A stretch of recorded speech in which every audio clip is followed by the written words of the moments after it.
میں رہنے والا تو پاکستان کا ہی ہوں، مگر میں جاسوس نہیں ہوں۔ میں مجاہد ہوں اور کشمیر کے جہاد میں حصہ لینے کے لیے بھارت میں بارڈر کراس کر کے آیا تھا۔ انہوں نے مجھے پکڑ لیا۔ انہوں نے آج کے دن کی مجھے مہلت دی ہے۔ اگر میں نے یہ جھوٹا اعتراف نہ کیا کہ میں پاکستانی جاسوس ہوں اور انہیں یہ نہ بتایا کہ میرے ساتھی فلاں فلاں جگہ پر روپوش ہیں، تو وہ مجھے شوٹ کر دیں گے۔ بوڑھے قیدی نے گہرا سانس بھر کر آسمان کی طرف دیکھا، پھر اپنے چہرے پر دونوں ہاتھ پھیرتے ہوئے دھیمی آواز میں بولا، یہ تمہیں اتنی جلدی نہیں ماریں گے۔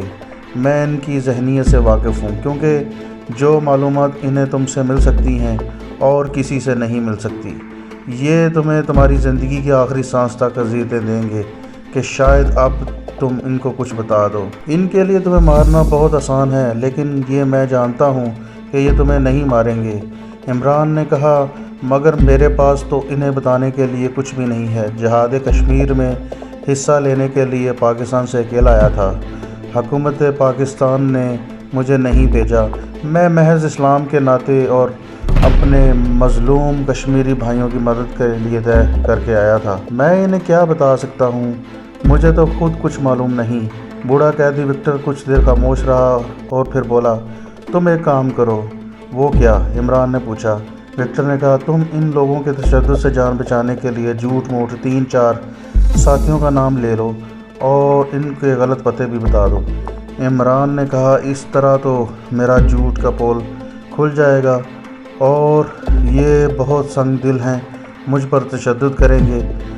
بوڑھے قیدی نے کہا، تم کہہ دینا کہ میرے ساتھی وہاں سے چلے گئے ہوں گے، اس میں میرا کیا قصور؟ انہیں تلاش کرنے کا کام ان کا ہے، میرا نہیں۔ عمران نے بڑی رازداری سے پوچھا، کیا یہاں سے فرار ہونے کا کوئی راستہ ہے؟ بوڑھے قیدی نے ایک نگاہ اپنے دائیں اور بائیں جانب ڈالی اور دھیمی آواز میں کہا، اگر تم شارکوں اور مگرمچھوں سے بھرے سمندر کے 1 میل کے ٹکڑے کو تیر کر عبور کر سکتے ہو تو پھر فرار ہو سکتے ہو۔ کیا مطلب؟ عمران نے پوچھا۔ بوڑھے قیدی نے کہا، اس جیل کے ارد گرد 1 میل تک چوڑا سمندر کی کھاری ہے۔ اس کھاری میں دنیا کے سب سے زیادہ خطرناک شارک اور مگرمچھوں کو چھوڑا گیا ہے۔ اب تک صرف 3 قیدی یہاں سے فرار ہونے کی کوشش کر چکے ہیں اور تینوں کی شارک مچھلی نے تکا بوٹی کر دی تھی۔ تینوں قیدیوں کے جسم کے کٹے ہوئے پاؤں، سر، کھوپڑیاں جو شارک مچھلیوں نے کھائی تھی، جیل کے آدمیوں نے لا کر جیل کے دروازے پر لٹکا دی تھی۔ اس کے بعد کسی قیدی کو یہاں سے بھاگنے کی جرت نہیں ہوئی۔ عمران نے پوچھا، کیا یہاں سے فرار ہونے کی کوئی صورت نہیں نکل سکتی؟ بوڑھے قیدی نے کہا، ٹہلنے کا وقت ختم ہو گیا ہے، باقی باتیں کل کریں گے۔ سپاہیوں نے باری باری 3 بار سیٹی بجائی اور سارے قیدی ایک قطار میں کھڑے ہو گئے۔ قطار کی دونوں جانب اور پیچھے مسلح سپاہی کھڑے تھے اور قیدیوں کو مارچ کراتے ہوئے ان کی کوٹریوں کی طرف لے جا رہے تھے۔ اپنی کوٹری میں آ کر عمران بینچ پر لیٹ گیا اور وہاں سے فرار ہونے کے بارے میں سوچنے لگا۔ شارک مچھلی اور مگرمچھوں سے بچنے کی کوئی ترکیب اس کے ذہن میں نہیں آ رہی تھی۔ شارک مچھلی کے قابو آیا ہوا آدمی بڑی اذیت ناک موت مرتا ہے۔ شارک مچھلی آدمی کو آدھا منہ میں دبا کر زور زور سے 3-4 بار جھپکے لیتی ہے، جس سے آدمی کے 2 ٹکڑے ہو جاتے ہیں۔ اس کے بعد وہ بد نصیب شخص کو 2 سیر گوشت کا نوالا بنا کر نگل لیتی ہے۔ مگرمچھ آدمی کی ٹانگیں یا سر کسی طرح سے اپنے نوکیلے دانتوں میں دبوچ لیتا ہے، پانی میں نیچے لے جاتا ہے اور اس وقت تک آدمی کو پانی کے اندر نیچے دبائے رکھتا ہے جب تک اس کی جان نہ نکل جائے۔ اس کے بعد آدمی کی مردہ لاش کو پانی کی تہہ کے کیچڑوں میں دبا دیا جاتا ہے تاکہ لاش پھول کر گل سڑ جائے۔ جب لاش پھول کر گل سڑ جاتی ہے تو مگرمچھ آدمی کو سالم سالم نگل جاتا ہے۔ عمران نے خوف کے مارے ایک جھرجھری لی اور منہ دیوار کی طرف کر کے آنکھیں بند کر لی۔ رات کو جیل کے نیلی پوش 2 آفیسر اس سے پوچھ گچھ کے لیے آئے۔ انہوں نے عمران سے پوچھا کہ اس نے کیا سوچا ہے، وہ اپنے لوگوں کے نام اور ایڈریس بتائے گا کہ نہیں۔ عمران نے کہا کہ میں اکیلا ہی تھا، میرے ساتھ کوئی نہیں تھا۔ اس کے ساتھ ہی انہوں نے عمران کو الٹا لٹکایا اور پھر کچھ دیر عمران کو محسوس ہوا۔ اس کے بعد جیسے ہی اس کے جسم کا سارا خون آنکھوں کے راستے باہر آنے لگا اور وہ جدوجہد کرنے لگا۔ ایک سپاہی نے عمران کی کھوپڑی میں آہستہ آہستہ ضربیں لگانا شروع کر دیں، لیکن عمران نے زبان نہ کھولی اور جبران اور دلی والے حاجی صاحب اور ممبئی کے سیٹھ ستار کے بارے میں کچھ نہ بتایا۔ جب عمران بے ہوش ہو گیا تو اسے نیچے اتار دیا گیا اور اسی بے ہوشی کی حالت میں چھوڑ کر دونوں افسر واپس چلے گئے۔ کوئی 15-20 منٹ کے بعد عمران کو ہوش آیا۔ اس کی کھوپڑی جگہ جگہ سے درد محسوس کر رہی تھی۔ یہ اذیت اس نے پہلی بار دیکھی تھی۔ ساری رات وہ درد سے بے حال رہا۔ صبح کے وقت اسے نیند آ گئی۔ جب سلاخوں پر ڈنڈا مارنے کے شور سے وہ اٹھ گیا اور سر جیسے جکڑا ہوا تھا، وہ آہستہ آہستہ اٹھ کر بیٹھ گیا۔ اسے باسی روٹی اور چائے دی گئی۔ گرم چائے پینے سے اس کے جسم میں چستی آ گئی۔ اس کے بعد قیدیوں کو ٹہلنے کا وقت ہو گیا۔ عمران کبھی بھی ٹہلنے کے لیے نہ جاتا، مگر اسے امید تھی کہ بوڑھے قیدی سے مل کر اسے ضرور فرار کی کوئی راہ مل جائے گی۔ ہسپتال کے عقبی صحن میں سارے قیدی آ کر ادھر ادھر ٹہلنے لگے۔ بوڑھا وکٹر بھی ٹہلنے کے لیے آ گیا تھا۔ عمران کچھ دیر ٹہلنے کے بعد وکٹر کے قریب گیا۔ دونوں اپنی کل والی جگہ پر بیٹھ گئے۔ عمران نے اسے بتایا کہ رات جیل کے 2 آفیسروں نے اسے پوچھ گچھ کی اور دوران پوچھ گچھ انہوں نے اس کو الٹا لٹکا کر سخت اذیت دی تھی۔ بوڑھا وکٹر ذرا کھانس کر بولا، یہ کوئی اذیت نہیں ہے، وہ تو تمہیں ایسی ایسی اذیتیں دیں گے کہ تم درد کی شدت سے بلبلا کر موت کی تمنا کرو گے، مگر یہ تمہیں مرنے بھی نہیں دیں گے۔ تمہیں ایسے ایسے سانپوں اور بچھوؤں سے ڈسوائیں گے کہ جن کے زہر سے آدمی مرتا نہیں، لیکن درد سے بے حال ہو کر دیواروں سے ٹکریں مارتا ہے، مگر درد سے نجات نہیں ملتی۔ عمران کہنے لگا، میں نے عہد کر لیا ہے کہ میں ہر حالت میں یہاں سے فرار ہوں گا۔ مجھے یقین ہے کہ شارک اور مگرمچھوں سے بھری ہوئی سمندری کھاری کو عبور کر لوں گا۔ میں بہت بڑا اچھا تیراک ہوں۔ بوڑھے وکٹر نے کچھ نہ بولا، بس خاموش رہا۔ عمران نے جب دیکھا کہ وکٹر کوئی بات نہیں کر رہا اور خاموش ہو گیا ہے تو اس نے پوچھا، کیا یہاں کوئی ایسی کشتی نہیں مل سکتی جس پر سوار ہو کر یہ خونی کھاری عبور کی جا سکے؟ وکٹر بولا، یہ مگرمچھ اور شارکیں آدم خور ہیں، یہ آدمی کی بو سونگ کر آتی ہیں اور کشتی کے ٹکڑے اڑا کر رکھ دیں گی اور اس میں سوار آدمیوں کو ہڑپ کر جاتی ہیں۔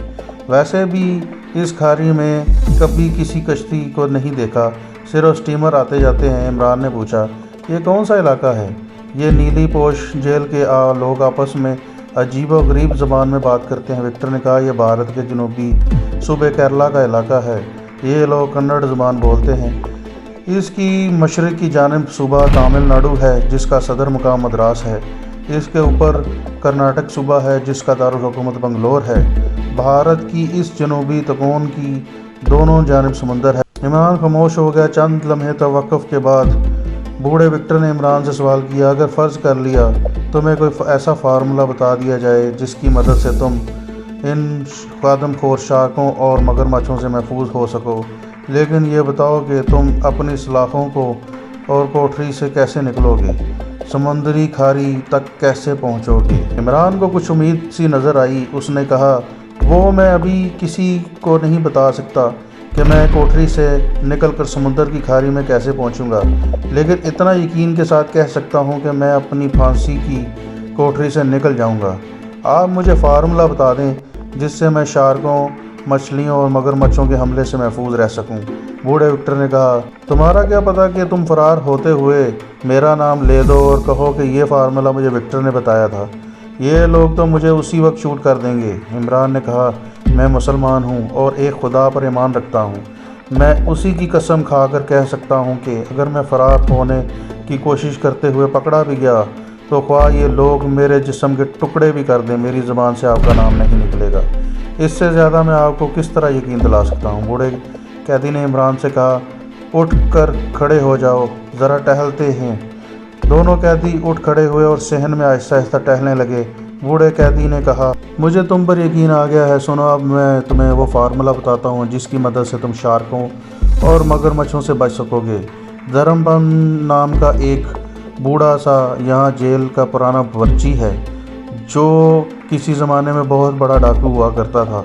حکومت نے اسے پکڑ کر اس جیل میں بند کر دیا۔ دھرم پن نے یہاں سے فرار ہونے کا منصوبہ بنایا۔ اس کی آدھی زندگی کیرل کے جنگلوں میں گزری تھی۔ اسے ایک جوگی نے بتا دیا تھا کہ اگر آدمی شارک اور مگرمچھ کی چربی کا تیل بنا کر اپنے جسم کی مالش کر لے تو اس کی بو کی وجہ سے شارک اور مگرمچھ اس کے نزدیک نہیں بھٹکیں گے۔ تیل کی تیز بو محسوس کرتے ہی اس آدمی سے دور بھاگ جاتی ہیں، مگر درپن کو یہ تیل استعمال کرنے کا موقع ہی نہ ملا اور 2 سال بعد ہی عدالت نے اس کی باقی سزا معاف کر دی، لیکن اس کا جی جیل میں لگ گیا تھا۔ چنانچہ اسے بطور باورچی کے جیل کی رسوئی میں ملازم رکھ لیا گیا۔ اسے بہت اچھی تنخواہ ملتی ہے، وہ صبح سٹیمر پر آتا ہے اور شام کو واپس گھر چلا جاتا ہے۔ جیل والوں کی جانب سے اسے اور بھی بہت ساری سہولیات میسر ہیں۔ میرا وہ دوست بن گیا ہے، یہ تیل اب بھی اس کے پاس موجود ہے، میں اس سے تیل کسی بہانے سے لے لوں گا۔ اگر تم پھانسی کی کوٹری سے نکل سکتے ہو تو اس کے بعد پھر وہ تیل اپنے بدن پر مر کر سمندر میں اتر جانا اور سمندر پار کر کے فرار ہو جانا۔ اتنا مجھے یقین ہے کہ تیل کی وجہ سے آدم خور شارکیں اور مگرمچھ تمہارے قریب نہیں آئیں گی۔ ویسے تم سمندر میں اترنے کے بعد دیکھ لینا، اگر کوئی شارک تم سے بھاگ گئی تو سمجھ لینا کہ یہ فارمولہ کامیاب ہو گیا ہے۔ کیا تم ایسا کر سکو گے؟ عمران نے کہا، اس پھانسی گھر میں رہ کر سسک کر مرنے سے بہتر ہے کہ میں اس فارمولے کو آزمانے کی کوشش کروں۔ اگر شارک نے مجھ پر حملہ کرنے کی کوشش کی تو میں سمندر سے باہر نکل آؤں گا، اس کے بعد فرار کا کوئی دوسرا راستہ سوچوں گا۔ بوڑھے قیدی نے عمران سے پوچھا، اب تم مجھے یہ بتاؤ کہ تم اپنی کوٹری سے کیسے نکلو گے؟ ہو سکتا ہے میں تمہیں کوئی مفید مشورہ دے سکوں۔ عمران نے بوڑھے وکٹر کو اپنا خیر خواہ پا کر سب کچھ بتا دیا کہ اس نے کوٹری کی ایک دیوار میں سوراخ کر لیا ہے اور وہ اسے چوڑا کر کر وہاں سے باہر نکل جائے گا۔ عمران نے پوچھا، کیا آپ کو معلوم ہے کہ کوٹری کی دیوار کے پیچھے کیا ہے؟ بوڑھے وکٹر نے کہا، اگر تم دیوار کے شگاف میں سے نکلنے میں کامیاب ہو گئے تو ان کے درمیان میں سے ایک سب سے بڑا سیمنٹ کا پائپ ہے جس میں سے جیل کا گندا پانی سمندر میں جا کر گرتا ہے۔ اس پائپ میں 20 فٹ کے فاصلے پر ایک گول ڈھکن لگا ہوا ہے، تم اس ڈھکن کو کھول کر نیچے اتر جانا، وہ پائپ تمہیں کھاری کے سمندر میں پہنچا دے گا۔ اتنے میں سیٹی بجنے لگی، قیدیوں کے ٹہلنے کا وقت ختم ہو گیا۔ عمران اپنی کوٹری میں واپس آ گیا تھا۔ جاتے ہوئے بوڑھے قیدی نے عمران سے کہا، میں فارمولہ تیل درپن سے کسی نہ کسی بہانے حاصل کرنے کی کوشش کروں گا۔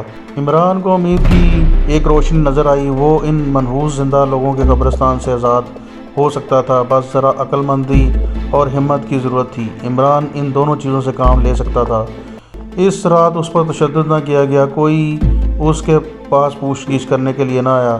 دوسرے دن صحن میں بوڑھے وکٹر سے ملاقات ہوئی تو اس نے کہا، میں نے آج درپن سے مگرمچھ کے تیل کے بارے میں بات کی تھی، اس کے پاس موجود ہے مگر اس نے اسے اپنے گھر میں رکھا ہے، اس نے وعدہ کیا ہے کہ کل یہ تیل وہ اپنے ساتھ لے آئے گا۔ عمران نے کہا، اس نے یہ نہیں پوچھا کہ آپ کو اس تیل کی کیا ضرورت پڑ گئی ہے؟ بوڑھے وکٹر نے بولا، اس کو تم چھوڑو، بہرحال اسے یہ معلوم نہیں ہوا کہ کوئی قیدی اس جیل سے بھاگ رہا ہے۔ وہ دن بھی گزر گیا، رات بھی گزر گئی، انٹیلیجنس والوں نے شاید اسے 1-2 دن کی مہلت دے دی تھی۔ انہوں نے بھی دوسرے روز اس سے کوئی پوچھ گچھ نہ کی۔ دوسرے روز عمران دوسرے قیدیوں کے ساتھ قطار بنا کر ٹہلنے کے واسطے جیل میں نکل گیا تو بوڑھا وکٹر بھی وہاں پر موجود تھا۔ وہ اکیلا ہی چہل قدمی کر رہا تھا، کچھ دیر ٹہلنا ضروری تھا۔ اس کے بعد جب دوسرے قیدیوں کو بھی تھوڑا سا آرام کرنے کے لیے بیٹھے تو عمران بھی دیوار کے پاس آ کر بیٹھ گیا۔ تھوڑی دیر بعد بوڑھا وکٹر بھی اس کے پاس آ کر بیٹھ گیا، اس سے پہلے کہ عمران اس سے تیل کے بارے میں پوچھتا۔ بوڑھے وکٹر نے سامنے کی طرف دیکھتے ہوئے عمران سے کہا، تمہارا تیل میرے پاس موجود ہے۔ اس نے قمیض کی جیب میں ہاتھ ڈال کر نیلے رنگ کی ایک چھوٹی سی شیشی نکال کر آہستہ سے عمران کی طرف کھسکا دی۔ عمران نے یہ تسلی کر لینے کے بعد کہ کوئی سپاہی اسے دیکھ تو نہیں رہا، شیشی اٹھا کر اپنی جیب میں رکھ لی۔ بوڑھے وکٹر بولا، یہ اصل میں مگرمچھوں اور شارکوں کی چربیوں کے پگھلا کر بنایا گیا تیل ہے، کافی گاڑھا ہے، تمہارے پورے جسم کے لیے کافی ہوگا۔ اسے اپنے جسم پر اچھی طریقے سے مالش کرنے کے بعد جسم میں کپڑے پہن لینا، اس کی تاثیر اور بو میں کوئی فرق نہیں پڑے گا۔ عمران نے آہستہ سے بوڑھے کا شکریہ ادا کیا۔ پھر وکٹر نے دھیمی آواز میں پوچھا، کیا تم نے آج رات فرار ہونے کا فیصلہ کر لیا ہے؟ عمران بولا، ابھی تک تو نہیں فیصلہ کیا، اگر خدا کو منظور ہوا